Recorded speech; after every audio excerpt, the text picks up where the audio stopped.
Hello guys, welcome back to my YouTube channel. So in the last video we covered aggregate supply curve.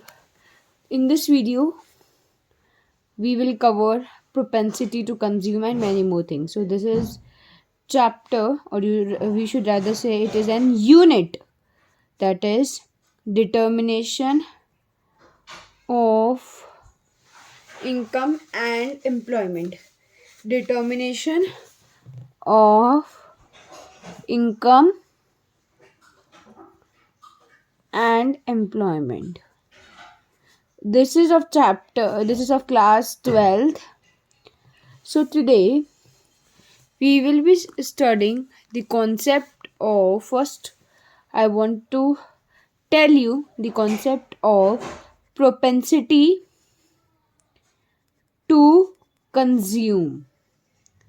Propensity to consume, it is a ratio between consumption, I'm writing consumption like this, and it is a ratio between consumption and income, y, or it is a ratio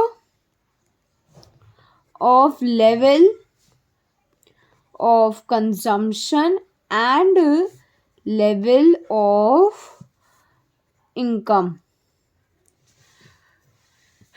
In propensity to consume, we have two types. First is APC, second is MPC. This is known as average propensity to consume, and this MPC is known as marginal propensity to consume.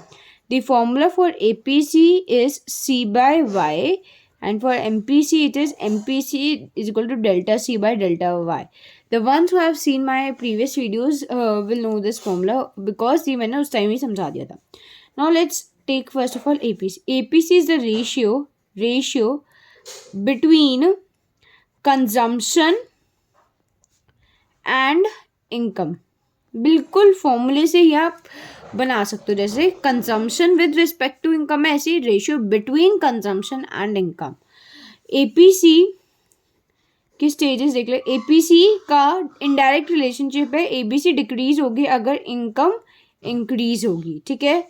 APC, अब जैसे इसका मैं diagram बनाना चाहूँ, पहली बात जैसे आपका सी है, मतलब ये कंज्यूम है. कंज्यूम के लिए हम कंजम्पशन फंक्शन हम सीख के आए हैं, हमने ये कंजम्पशन फंक्शन बना दिया. इसे y मान लो, इसे x मान लो, इधर आप ओरिजिन मान लो. ये हो गया तुम्हारा income and this is consumption. अब क्या होगा, एपीसी कर्व में कोई एक पॉइंट है इधर ए, मैंने प्लॉट कर लिया, मुझे उस पर एपीसी जज करना है. ये मैंने डॉटेड लाइन बना दी with respect to X axis, with respect to Y axis. ये जो आया है मेरा दिस वन, इसे मैं एन नाम दे रही हूँ, इसे मैं एम नेम दे रही हूँ. एम और एन, ये जो मेरा ओ एन है, ओ एन ये वाला, ये क्या है, इनकम है, कंजम्पशन है. ये मेरी इनकम है. ओ एम क्या है, मेरी कंजम्पशन है. मेन मिस्टेक बच्चों को यही आती है. O N is my income, O M is my consumption. ठीक है. APC curve. अब एपीसी कर्व के कुछ स्टेज सुन लीजिए पहले, कौन कौन से स्टेजेस होते हैं. अगर एपीसी 1 के इक्वल होता है कौन से पॉइंट पे, ब्रेक इवन पॉइंट पे. ब्रेक इवन पॉइंट मैं अपनी नेक्स्ट वीडियो में या नेक्स्ट टू नेक्स्ट वीडियो में बताऊंगी, जिसमें हम कंजम्पशन फंक्शन करेंगे. बस आप अभी ये याद रख लो. एपीसी ग्रेटर देन 1 होती है जब कंजम्पशन ग्रेटर देन इनकम होता है. एपीसी लेस देन 1 होती है जब इनकम क्या होती है, ग्रेटर देन कंजम्पशन होती है. तो ये 3 हमें कैटेगरीज याद रखनी है. अब हम एमपीसी पढ़ें तो एमपीसी क्या होता है. एमपीसी हमने पढ़ा delta C by delta Y, तो it is a ratio between, delta को हम चेंज बोलते हैं, change in consumption and change in income. ठीक है ना. Delta means change in. तो एमपीसी कभी सेम रिलेशन है, एमपीसी डिक्रीज होगा अगर इनकम राइज होगी.